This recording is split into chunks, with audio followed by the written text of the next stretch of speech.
Thanks for having me. I'm happy to share where I am in my doctoral journey. This is year 3 and taking an advanced research methods class, and I'm here today to talk about 2 methods that one I'm working with in my actual dissertation, the other one I'm kind of playing around with a little bit, life history and oral history, both in the narrative research track. So hopefully I can give you some background, a little description, discuss some seminal works with you, and also talk a little bit about data collection and what that looks like. So, blah, blah, and blah, right? So, all the degree things happening here, and what my degrees are in and what I'm studying in my doctoral program. It's an EDD and not a PhD. So the difference between a doctor in education and a doctor of philosophy. A doctor of philosophy is more of a research academia-based degree, advanced degree. Doctor of education is more for current practitioners in the field of education and the social sciences. Yes, I am a researcher, but my research is more about putting things in practice and building programming, developing leadership structures, mentoring, coaching, and also humanizing what education looks like inside the classroom and outside. So, what is narrative research, right? A lot of times people will talk about, oh, it's storytelling, or oh, it's conversations, or oh, it's interviews. Yes, right? There's also some really deep, rich dynamics that comes with narrative research that lets you focus on the person as an individual and then how that individual fits into the bigger story you're trying to tell. A dissertation is pretty much a book. It's about 200 pages, standard 5 or 6 chapters complete with a lit review and an index section. So that means a dissertation is a story. What I'm telling my story about is African American male graduates of Jesuit high schools in the United States and how their experience as students in those schools informs their engagement as alumni. So what happens when black guys graduate from Brophy, and why don't they come back to Grand Reunion or Homecoming or any other alumni or fundraising events like the auction or the fashion show? My research attempts to answer those questions and figure out what kinds of structures we can build in Catholic education and in Jesuit schools in order to bring them home, help heal the relationships that have been broken by their experiences, and then attempt to form some type of reconciliation for them so they can get back involved in the campus community. So, this is from good old Creswell book, right? I think this is 4th edition, 5th edition is on the way. I just ordered it, and it's cost a lot of money. But it's worth having, right? So if you can afford it, if you have access to it, that research book by Creswell and Poth is like the Bible for any qualitative research student and researcher. So what I did was I copied and pasted the flow chart for addressing 5 of the qualitative research approaches with research needs, right? And sorry the color didn't come up as much as I wanted it to, but we're focusing on number 1, the narrative, right? Exploring the life of an individual, telling stories of individual experiences. And the 2 ways we do that is life history or oral history. Similar, but different, right? Depending on the story you want to tell and what kind of story you're telling and who you're telling the story about. Is it about the institution or is it about a group of people? Is it about one person or is it about a family? Is it set in a city or is it set in a school? All of those questions about dynamic, demographic, and geography will help you decide whether life history or oral history is best for you. So let's start with life history. My dissertation is a combination of life history and phenomenology, life history of 6 participants that fit into the phenomenology of what it means to be black and go to a traditional Jesuit high school. So three works I'm going to talk about, right? The first one is the Thomas and Zarnecki study from 1920 called The Polish Peasant in Europe and America. It's one of the foundational works in the field of sociology and pretty much lays the groundwork for what life history looks like. This is a life history study, but it uses a variety of personal documents like correspondence, autobiographies, journals, awards, school report cards to explore the experience of Polish immigrants and the impact of social change on their lives. So there's a lot of personal narrative in this study, and the impact of social structures and social change on individual behavior are major themes that come up in the study. The next one is the Tierney and Lanford study about life history methods, why it's relevant and why it should be used in the field of academia. You're talking about two different kinds of themes that come out of a life history method and how it differs from an oral history. Life history involves coverage, which is the focus on an individual life, so that's a narrower coverage, and the product, right? The creation of a document that centers on an individual experience. And there's other ways that define a life history. It's jointly constructed by the researcher and the participants. So the interviews are constructed by the people involved. In my case, it would be me and each one of my 6 participants. The activities of data collection and analysis are pretty discrete, right? As in other methodologies, you can kind of throw a wide net out and code things, but this time, right, your coding is happening at the same time as your interview. So as I'm interviewing, I'm taking notes, right? Kind of like you would in an ethnography or an autoethnography, right? Where it's keeping a journal. But with this one, I'm taking notes in terms of what kind of themes pop up. So if one of my participants is talking about his struggle with belonging on an athletic team, I'm going to code that as athletics, belonging. And every time that comes up, I'm going to tag it, right, as athletics and belonging. So that gives me a theme that kind of, or a bucket that you can kind of drop those responses in. Context is really, really important. Anybody who's had a conversation with me knows that I love a good story. Background information and context is really important to a life history method because you need to know how that person got to where they are and what kind of things around them help them get there, like their family structure, like getting married at a younger age possibly, or becoming a single dad after a spouse passes away, or maybe they were raised by a single mom. Maybe they moved from a big giant mansion in Scottsdale down to the projects in South Phoenix. All of those things are relevant when you're talking about a life history method.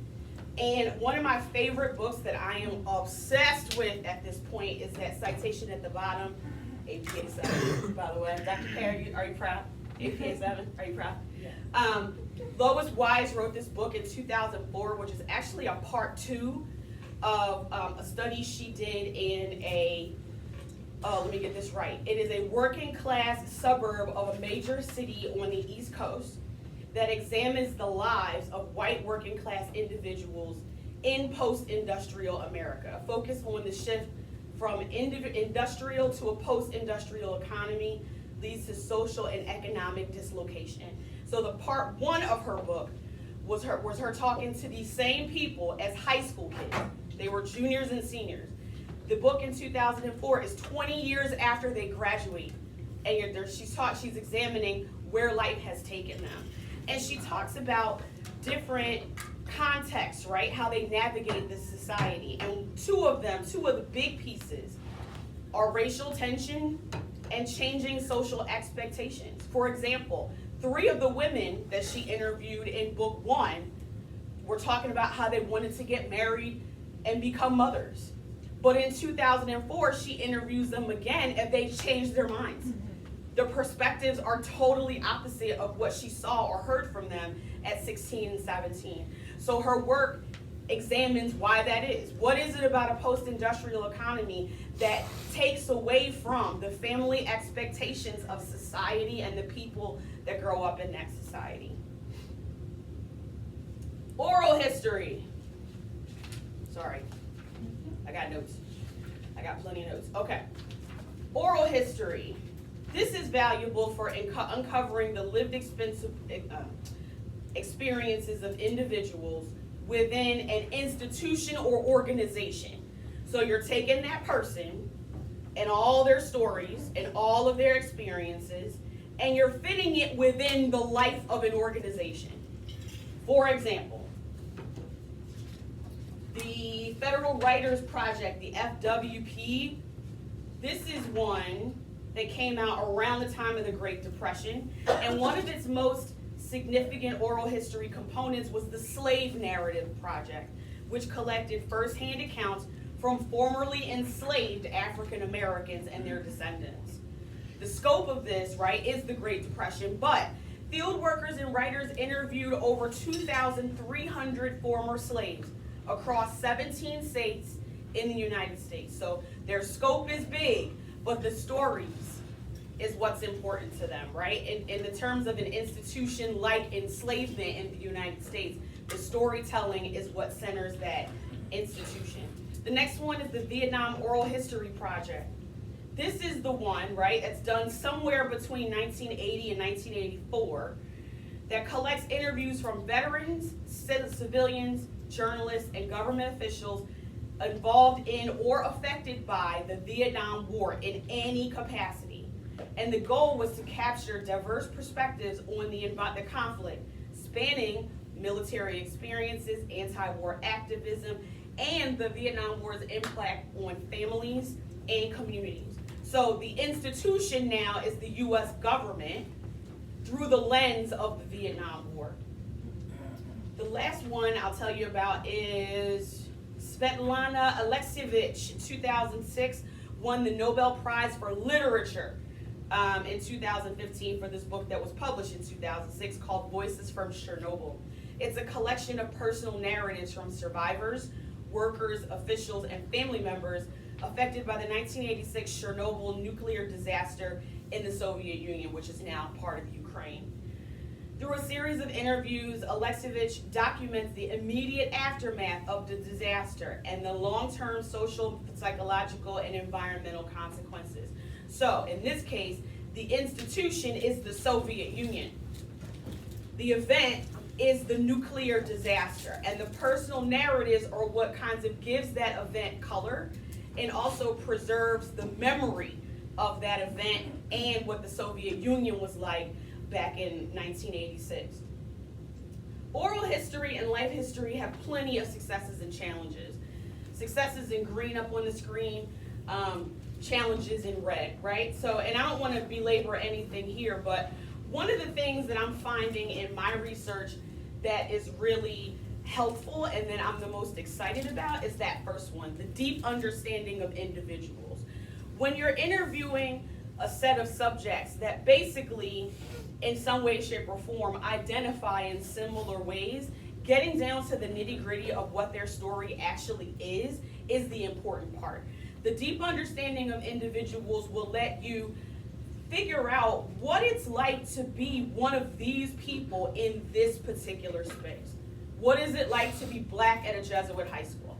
Nobody's ever written about that in the depth that I'm going to write about it, right? There are some articles out there, but this particular study is going to examine using, some reflective materials and tools like in a framework called critical consciousness, what happened as a student here going to and through this place that affects whether they join us on campus for football games and tailgates. The hardest part for me right now is the subjectivity and bias piece. When you're doing something like life history, they tell you to try and bracket out your positionality, meaning you're taking who you are and how you fit in this story out and separate from the actual writing of the finding and analysis, and you kind of put it in your dissertation in a space called positionality. Once you identify all those things and you bracket it out, it helps you see a little bit more clearly what these participants have experienced and how you fit into it all. Possibly as an educator, for me, as an administrator, 3 of my participants are also former students. So that's going to come out in my positionality, right? And as I'm interviewing them, our conversations may center around what it was like to be a student in my Harlem Renaissance literature class, and how one student has already told me that class has saved him. It saved him in his senior year at a Jesuit high school in New York City where I was teaching when he wanted to transfer. That was what kept him there. So we're gonna have to kind of unpack that a little bit and figure out, what else could we have done to make your sense of belonging more secure. With oral history, I feel like the memory and subjectivity part is a big challenge for most people, especially the further you go out from an organization's or institution's founding. Sometimes if you interview older folks who have worked at this organization or institution for more than 40 years, their memory can be a little flighty, meaning they'll remember some details but not others. And most of the time, from what I've heard people do in oral history, they remember the stuff you really don't want to know about, right? Like, I'm not writing about what the food was like in the cafeteria. I'm writing about who sat at what tables in the cafeteria and what the lunchtime dynamic was. Those are two different things, right? So if the person has a little bit of a subjective memory or not a good memory, that can impact the way your data is collected and the way you kind of shift out your findings when you start writing. Oral history, I think one of the biggest positives about oral history is the way you can understand the framework of an institution or an organization. Jesuit education has been in existence pretty much since the founding of the Jesuits. Most of the schools were started in Europe first. But when folks came here to start schools in the United States, they had to do things a little bit differently. Why? Because the US is not Europe. So preserving the memory and understanding the depth of the institution from the beginning when you talk to people, when you're writing an oral history, is very, very significant. And it also helps you include some marginalized voices, right? Let's say in 1981, I think Brophy had one black football coach, one.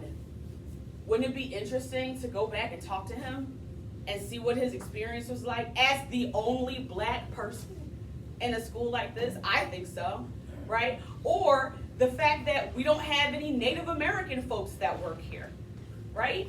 What is that about? What kind of efforts have been made to bring folks into our community, right? Marginalized voices, inclusion of one Native American would be maybe somebody who applied for a job here and wasn't hired.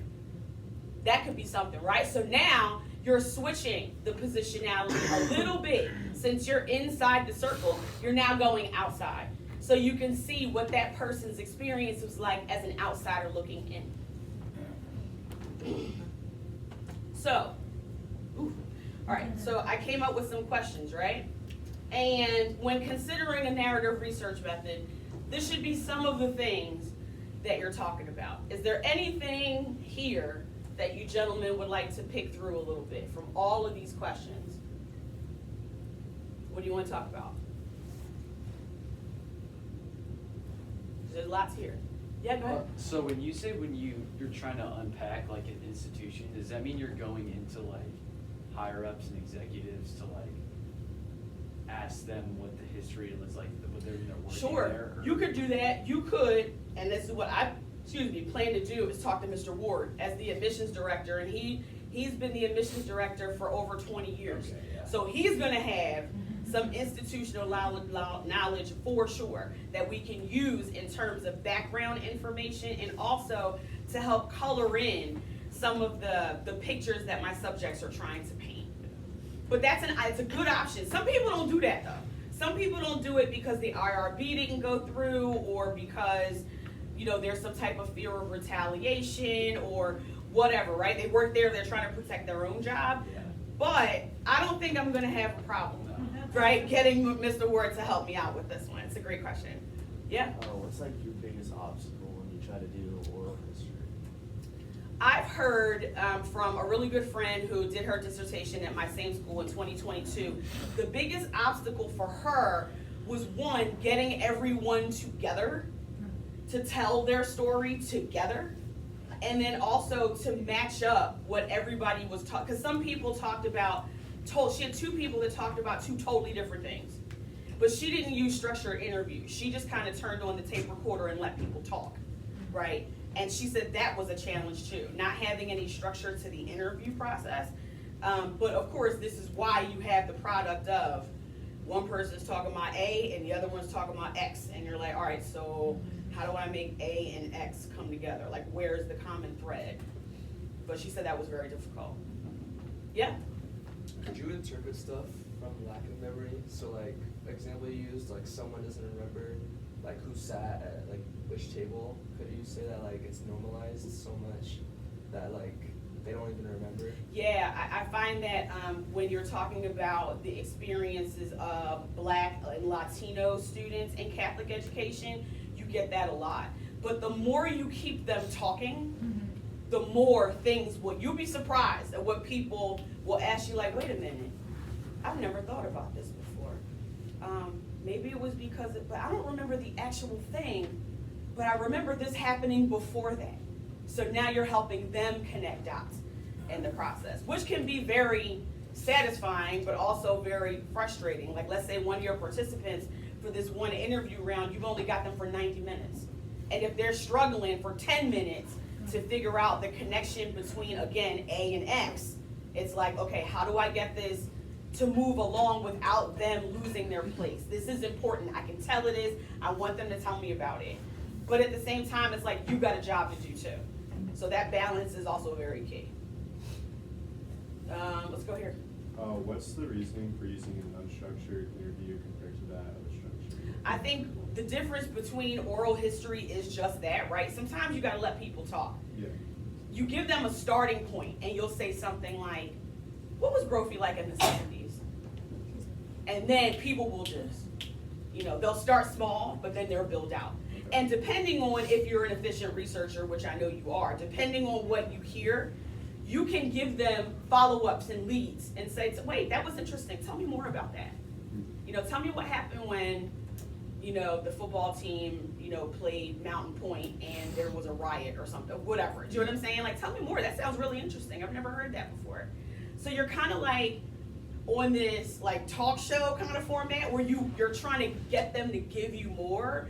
But with an oral history, unstructured interviews are really helpful because they just give you stuff.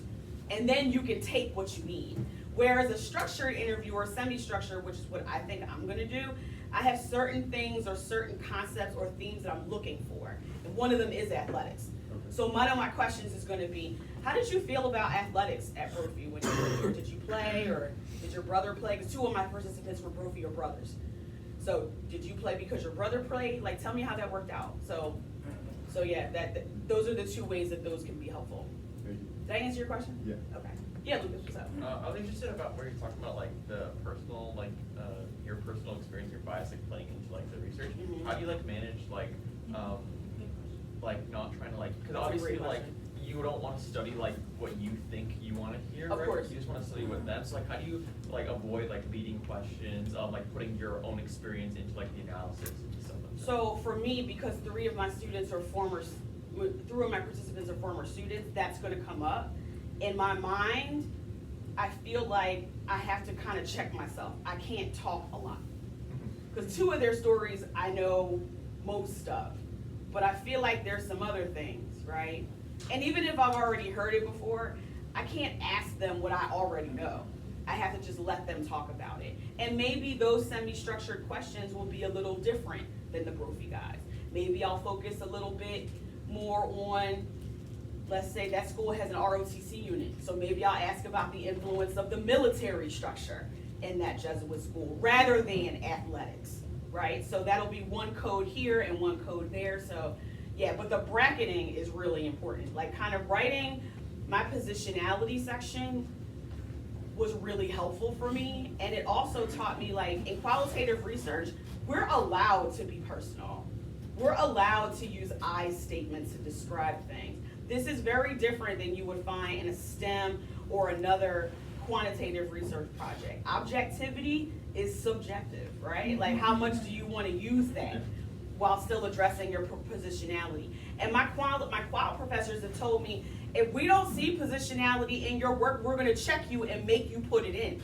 Because you can't have narrative without it. You have to factor into this somehow. So it's important for you to not only bracket it out, but then also tap into it at the same time. It's a good question. I struggled with that. When I first started writing, I was like, this is not about me, it's not about me. And my committee chair was like, actually, it is about you. You work at this school, you've been in Jesuit ed for 15 years, you're a career educator, you know what I mean? Like these participants know you, like you have to talk about this. And I was like, okay, I guess I was waiting for somebody to give me permission. But once I had the permission, it was like, okay, let me focus on this. And I spent a lot of time taking that positionality out and really like hashing it out for myself, right? Unpacking it. Because that, you know, African American, female, administrator, career teacher, all the Catholic, all these things will influence how I see Catholic education and Jesuit education. So I have to talk about that if I want my work to be effective. These are great questions. What else we got? Yes, sir. So you talked about kind of coding while you were doing the interview. Should you do that or just kind of take notes then, like kind of code the transcription or that therefore? So I find it useful, because I've had some practice sessions, I found it useful to at least write down the theme, keywords that stick out, and then in the second round of coding, you can start narrowing things down, right? So if somebody says something to me about, you know, Kairos, right? Because Kairos exists at both schools, right? So if somebody says something about Kairos, I take a note about that. And then if he says, having the Kairos manual was really helpful for me because, I'll write about that. But it's still under the heading of Kairos. So then when I interview my next person, I can go back to that big heading and then start narrowing things down. Because a big part of this is gonna be identity formation too. Like, how did Jesuit education help you stand in your strength as a Black man? And recognize that your identity is essential to this campus, right? Like, how does that work? So yeah, it's you do like, I don't know, like maybe 3 or 4 rounds of coding, I feel like. I mean, it depends on what terms you use, like what you're describing about, like kind of coding while you are interviewing. Some fields would call that memoing. Yes. In which case, like, we wouldn't use the term code per se, but it's like, this stood out to you and you make a note of it either in the moment or like after the fact. So like when I was doing my dissertation, I had to drive from one school to another. And so like after I would do my observations at this school, I would audio record memos on my drive so that I didn't forget things, right? So I was like, all right, I noticed this is really important, let's come back to that later. And so researchers use different processes for like processing their thinking about their data in the moment so that they don't forget. Because I don't know about you guys, forgetting happens to me all the time. Totally. Right? And like the nuances of things will definitely disappear. So in qualitative research, it's really important to document your thinking as close to the event of data collection as possible. And memoing you'll find useful in things like participatory action research. You'll find it useful in ethnography, case study, right? When you're actually in the field, immersed, and you are just watching stuff as it happened, that memoing should happen in real time. But for life history interviews, for me, it's been helpful to get that big idea out first. And then you can start taking notes, or I'll probably start recording things when I start actually interviewing. But in those practice rounds, it was really helpful for me to get that big idea out first. So there's my code, and then I can memo underneath. Especially if I got 6 people talking about the same thing, yeah, I want to bring it back to that big theme.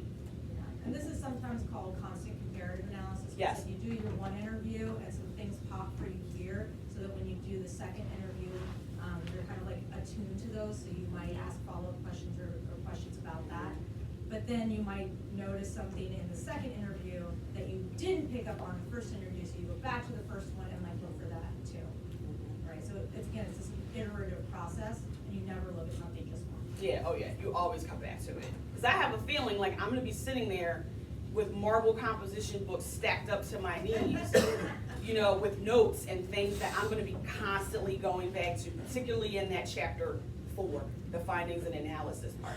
Because that's where they want to hear what the people said, right? Your readers are going to be like, all right, so what are your findings? What did they tell you? Like, what are the connecting dots? Why is it that they don't come back for homecoming? Like, they're going to want to know. And my research questions are directed to certain aspects of that too. So, and I think research questions, I'm on draft number 5. So, yay. right? Like drafts, woo. I feel your pain. No, you don't. I remember. You already got yours. It's not fair. Dr. K has been my doctoral whisperer, so she's been very helpful. Yes, she's snapped back. It's gonna be so good. Oh, thank you. Anything else? Mr. Welty? Anything? No, I love how this has progressed from the previous exploration that you gave. Like, now you really feel like an expert on the method you're executing, when then you were sort of exploring your topic through the lens of kind of a new researcher, kind of figuring out how things go. So to me, that's the most marked change. Yeah, it was, the last one was super quanty. Yeah. It was very, and which made me very uncomfortable. And I think y'all can see it in my body language. Like, I just do not, I don't like numbers, I don't like math. I don't do math, I don't work with math. Like, no, we don't do that. So in my quantitative research class, we had to do basically our dissertation proposal through the lens of quantitative critical race theory, which is phenomenal as a theory, but I don't want to study charts and graphs. For my study, I feel like it would kind of be a waste of time if I'm focusing on the story, right? I want to examine everything through the story, but it was a good experience. And again, I was introduced to Quant Crit, which is amazing. So, you should look that up, it's awesome. Anything else? Sure. Well, thank you guys, I appreciate it.